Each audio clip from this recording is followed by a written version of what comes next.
Hello, happy Thursday. We've made it to week 3. Week 3 of 4 in this little test run thing we are doing. So I'm Ashley. And I'm Mike again. And we want you to subscribe to this channel, comment, like, share.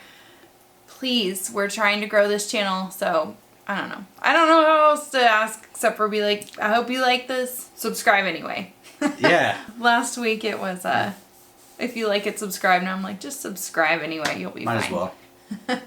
So, theme song right now.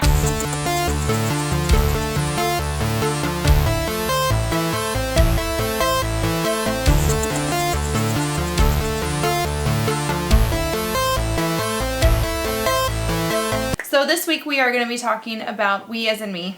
It's my turn to tell this story.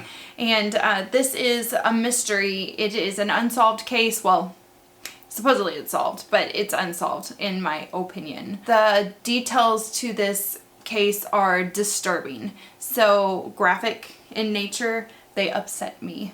But it's very fascinating, so I read it. I read about it anyway. I listened to the story. I've heard a lot of people cover it. Every single time, because no one quite can tell the story the same. There's just so much to it. It's a good story. Nobody can tell it as good as you.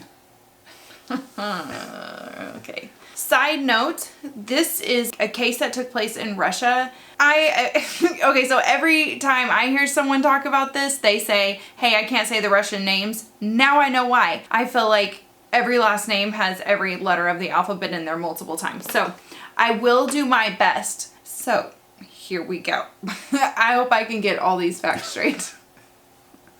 In 1959, a group of 10 hikers that were graduate students from the Ural Polytechnical Institute decided they wanted to upgrade their hiking certification in some of the Russian mountains. Now, this is a certification where you're going to be going into like not rock climbing, but like ice climbing, snowy conditions, and they were a grade 2 and they wanted to become a grade 3. And so they thought while they were on a break from school, they would use this time to move up a level with that certification. So this group was led by Igor Dyatlov. He would put together this group, which is where this case gets the name, the Dyatlov Pass. In this group of 10 hikers, there was 2 women and 8 men. On January 23rd, they set out to start this adventure. And we kind of know what they were doing in these first 7 or 8 days of this hike because they had a diary and they had a camera. We were able to kind of follow some of these, but clearly at some point, these pictures and these diary entries are going to cut off. So they leave on January 23rd. On January 28th, Yuri Yudin, so he's one of these hikers that are with them. He has really bad joint issues, rheumatoid Arthritis? I don't know if he had rheumatoid arthritis, but essentially his joints were hurting him and he did have some medical issues. So he was really upset about it, but he had to leave. So he was like, man, I'm not going to be getting that grade 3 certification. And little did he know, leaving was leaving saved his life. So bad joints, frigid climate. Thank God for that. A good combination, I guess, it saved his life. I did think that. I was like, that's so he's gonna go out in the snow. More power to him. If you're gonna do something where the odds are against you. I guess so. Yeah, anyway. Igor Dyatlov did tell him, he said, hey, I'll send you a telegram around February 12th and I'll let you know when we reach a certain point. When February 12th came and went, they weren't necessarily alarmed because, again, you're covering so much land. You could lose a day, you could lose a couple days even. The weather, if the weather got worse, no one got too concerned right off the bat. However, by February 20th, the family members of the 9 hikers who were left out in the wilderness, they demanded a search and rescue. Initially it was other college students, volunteers, but as they didn't find them, they ended up even sending out the police, and then they sent the army. They had dogs, helicopters, planes looking for this group of hikers. So on the day of February 26th, they do stumble across their tent. Here's where I get into the things that are just, I can't make sense of it. So I'll start with that. Although I will give you my best guess here at the end of what I believe happened. but I'm not a detective, I'm a photographer. So the first thing they come across is the tent of the hikers. It's really bad condition, which isn't that surprising. It's been out here in the snow. But the weird part about it is it has been cut from the inside out. Like, they didn't use zippers to get out of this thing. They used whatever they had. It just looked like they had tore their way out of this. So something clearly happened where they had to get out of there fast, and zippers were not happening at that point. They did find the hikers' clothes and shoes were left in the tent. Oddly enough, they did grab a camera, which kind of makes you think. Have you ever seen, you know what I mean? Like, grab my camera, there's something I gotta take a picture of. Yeah. So I don't know, well, I'm a photographer, but I'm like, I got that. I understood. You grab that camera because something's going on around you. Was there something going on? I don't know. But the camera was, they didn't take their shoes. They didn't take their jackets. They did find 9 sets of footprints leaving from the tent. From looking at the footprints, it looks like some people were completely barefoot. Some of the hikers had on maybe socks. Maybe one had just a shoe. So they continued this search looking for the hikers, and they eventually started to stumble across their bodies. The first 2 they found were Yuri D and Yuri K. And again, I'm not even going to get into these Russian names. Now, let me say this, and I feel like, don't cut this out. Let me say this. All these hikers, there's 9 of them. Each of them displays different injuries. So this is what gets really confusing. So follow me. So Yuri D and Yuri K. They were found on the ground, completely naked. They were said to be in underwear and socks, but naked. Already weird. However, there is such a thing called paradoxical undressing, but this was said to be maybe what happened. And paradoxical undressing is basically when you get so cold that your nerves are almost paralyzed and you begin to feel really, really hot, and you just start undressing because you're disoriented. You become very confused and you start undressing. It's like frostbite. Like, yeah, if your fingertips or whatever, you're out and it's really cold outside, no gloves, and your fingertips start getting really cold, they start getting hot and hurting. Like at my kids' soccer games, that's how I feel. So what was even creepier though about finding these 2 is their hands were just these bloody masses. They were really tore up, and they had found there were some trees, and it looks as if they had tried to climb these trees, and their branches broke off, and there was even like human flesh, like almost like they were digging into the trees with their hands. That makes me think, what were they trying to get away? Because one of the theories, and I'm going to talk about it, and if you've heard this story, is an avalanche. I don't know how fast an avalanche comes, but I'm sure pretty fast. Would they be trying to climb away from that? Would they be trying to climb away from something? You can laugh at me, but this story makes no sense. Those are those 2. So the next person is Igor Dyatlov himself. Now he is, I'll say he's the least disturbing body they come across. So he is actually found laying down with his hands across his chest, and he has some scrapes and bruises, but nothing like what they're going to find with these other hikers I'm about to tell you about. So after Igor, they found Rustin. Now Rustin had a fractured skull, and he was also undressed. After Rustin, then they came across Zenadia, and she as well had the bloody hands. They were very, very frostbitten, and she also had abrasions on her face. She as well had been undressed. So now they've come across 5 of the 9 hikers, but they're still looking for 4 more. And it would actually take them several months to locate the bodies of the other 4 hikers. On May 6th, under about 13 feet of snow in a ravine, they came across the body of the 4 remaining hikers. So here's where the injuries get even stranger. So the 5 they had already found, they went ahead and said, even though there's these weird things, we're gonna say they died of hypothermia. So we got 5 naked people out in the snow, half naked people out in the snow, with their flesh, with their flesh torn off their hands, and the next ones not are all of them. Well, the next ones are worse. I feel like they're worse. So carry on. So of these 4 remaining hikers, Nikolai was the first one that I'm going to talk about. Now he was actually still dressed in winter clothes, and actually some of these 4 remaining hikers were wearing the clothes of the other hikers, kind of making you think that paradoxical undressing that they were first considering may not have happened. Perhaps those 5 that they discovered right off the bat in February, maybe they died first and these other hikers came back trying to get their clothes, which kind of makes you think, well, why didn't they just go back over to their tent? But that, I mean, it's just, I start asking myself questions and I get confused. So Nikolai did have a fractured skull, which is strange, and then his jaw was broken, and he also had other fractures all over his body. Now, one thing as I talk about these hikers and their injuries coming up is these fractures that were on their ribs or wherever, they didn't have any external injuries. It was all found to be on the inside. Like they didn't have any bruising or any cuts or anything other than the ones I'm going to mention. So like their ribs being broken or the fractures in these places on their body, it didn't make any sense on the outside. There were no marks from somebody punching them or hitting them with something or smashing something on them.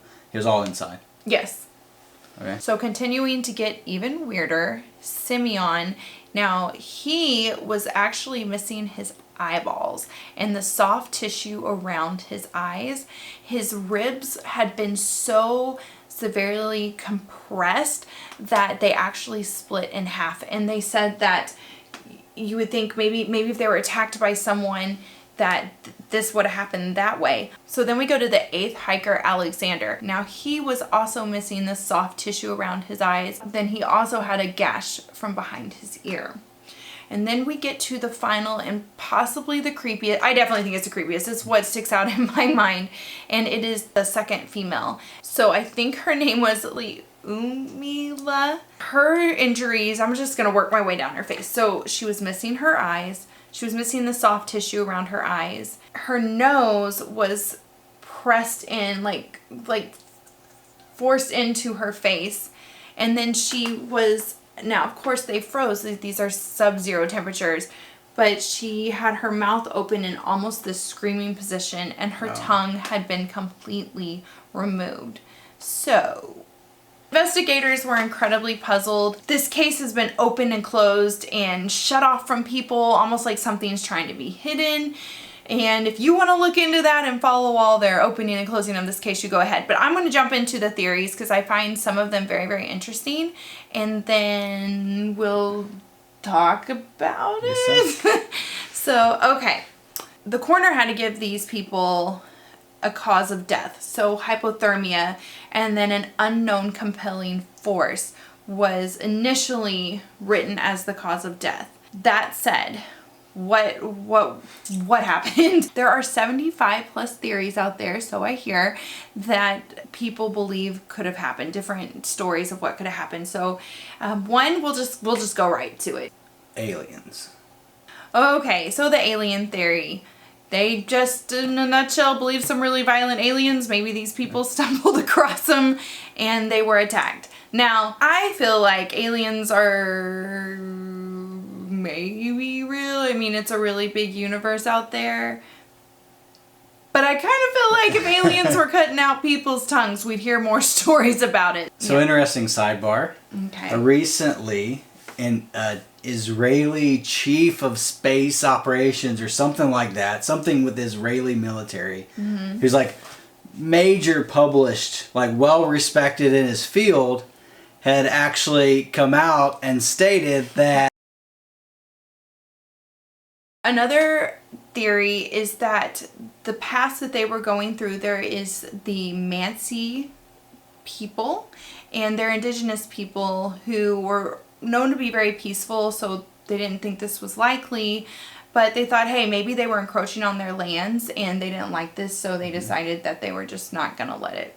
They were going to attack them, obviously. Going back to some of those, talking about the ribs splitting and that no human could even have that kind of strength, kind of debunks that. So, yeah. And they sound like they were nice people. They said they were really peaceful typically. And then another theory is, so when these hikers had their funerals, some of the family members noticed that their skin had this really orangey tinge to it, and and their hair was gray. None of them were gray hair. They were all in their 20s, so none of them had gray hair yet. But they thought they could relate this to some sort of radioactive. To take that one step further, for whatever reason, when they were there, they did test their clothes. There, as in Dyatlov Pass. Mm-hmm. They tested their clothes in the ground, and some of it was found to be highly radioactive, which is really, I don't know. Like, it was just another thing that I'm like, nah, I don't know. But they had noted that and thought maybe there was some sort of like nuclear testing going on or something, bomb testing in this area.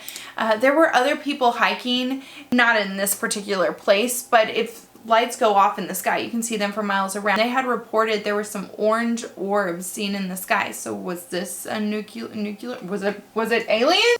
Aliens. I knew you were going to say that. Still, was it? I mean, I don't know. There's another theory. Just keep going with the crazy. There's this Yeti theory out there. Yeti. Now that makes total sense because radioactive. Collaboration. It's Yeti and the aliens. I feel like it's just. So, another theory is the Yeti theory. Uh-huh. Going back to how he grabbed the camera. On this camera, there's something they refer to as the 33rd frame. And it's a weird picture. It almost, I do photography for a living, and to me it looks like a blurry picture shot at night of a light. That's what it looks like. And I can't get much out of it, but when someone feeds it to me, like they had said, oh, well, maybe this is a picture of something they saw in the sky, like the orbs. I'm like, oh yeah, I think I can see that. That's how I was when I was singing. I was like, easily manipulated. Yeah. Yeah, totally. Like, I'm a real detective. Yeah. So that sounds like the answer, yeah. But he did grab his camera when he ran out of that tent, which is super strange. If you're cutting yourself out of the tent and you're not grabbing your shoes, but you're grabbing your camera, that's just weird to me. So another theory is the theory of an avalanche. They kind of debunked the avalanche theory, and that is because, first off, these are experienced hikers. They can look around, and don't ask me how. I don't like the snow rather than maybe one short snow day every year. They can look and they can tell if this is an area that an avalanche would be likely. Also, when they found the bodies and they found the tents, there's a tree line. None of the trees were destroyed by any sort of avalanche. There was just absolutely no evidence of an avalanche in the area at any time around when they had found them. So it's just very unlikely that this was the case. It also doesn't explain all the injuries. Last year, July 2020, they had released their new official, this is what happened. I'm gonna call it a theory, but they say this is what happened. Now, I don't agree with it, but again, they went back to the avalanche and they were like, stamp it, seal it, we're done.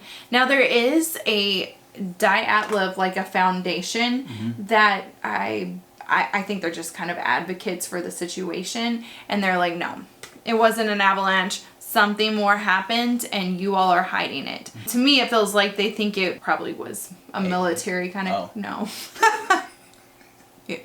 Aliens is reasonable. Well, so I hope you could follow that. Yeah.